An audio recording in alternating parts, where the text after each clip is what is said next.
பார்க்கறதுக்கு கலர்ஃபுல்லாக இருந்தாலும் வேலைக்கு கிளம்புற அவசரத்தில் இதெல்லாம் செய்யும்போது கொஞ்சம் ப்ரெஷராக தான் இருக்கும்.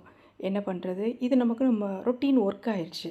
ஸோ காலையில் எழுந்திரிச்ச உடனே பாலக்கீரை பாசிப்பருப்பு கூட்டு, அவரைக்காய் சாம்பார், காலிஃப்ளவர் வதக்கல்னு பிளான் பண்ணிட்டேன். இது பழைய சாதம். எப்போவுமே நான் கொஞ்சம் எடுத்து எக்ஸ்ட்ரா வச்சுருப்பேன். பழைய சாதத்தோட தயிர் கலந்து சாப்பிட்டோன்னா அவ்வளோ டேஸ்ட்டாக இருக்கும். ஒரு காலையில் வந்து குக்கரில் வந்து ரைஸ் வச்சாச்சு, பாசிப்பருப்பு ரெடி பண்ணி வச்சுட்டேன். அடுத்து வார்க்காய் வந்து சாம்பாருக்கு ரெடி பண்ணிகிட்ருக்கேன். தக்காளி எல்லாம் ரெடி பண்ணி இங்கே வரிசையாக வந்து நறுக்கிட்டு இருக்கிறேன். இங்கே வந்து இப்போ ஒரு இதில் பார்த்திங்கன்னா பருப்பு தனியாக வேக வச்சு வச்சுட்டேன். சாம்பார் காய் மட்டும் மஞ்சப்பொடி, மசாலாப்பொடி, மல்லிப்பொடி எல்லாம் போட்டு வச்சாச்சு. அடுத்து வந்து பாலக்கீரைக்கு சுத்தம் பண்ணி வச்சாச்சு. கழுவி கூரையோடு கழுவி சுத்தம் பண்ணி வச்சுட்டேன். இப்போ வந்து சாம்பார் ரெடி ஆயிடுச்சு. அந்த பருப்பையும் காயையும் சேர்த்து ரெடி பண்ணி குக்கரில் ரெடி பண்ணி வச்சுட்டேன்.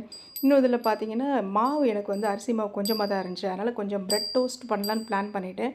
ஸோ மாவு வந்து பட்டர் தோசைக்கும் ஒரு நெய் தோசைக்கும் மட்டும்தான் சரியாக வந்துச்சு.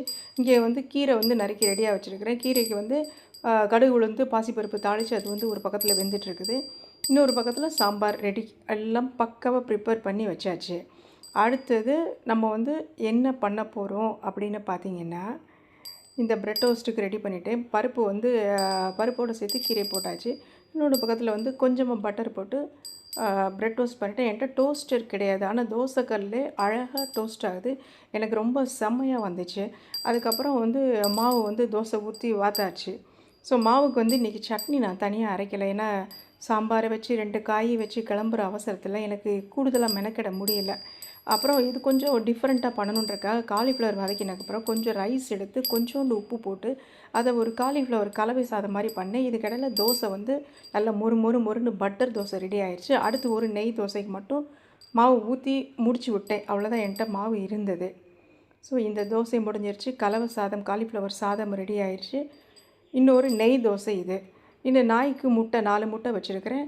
அப்புறம் 2 முட்டை என் பையனுக்கும் என் வீட்டுக்காருக்கும், 1 முட்டை ஆம்லெட் என் பையனுக்கு தனியாக போட்டு வச்சாச்சு.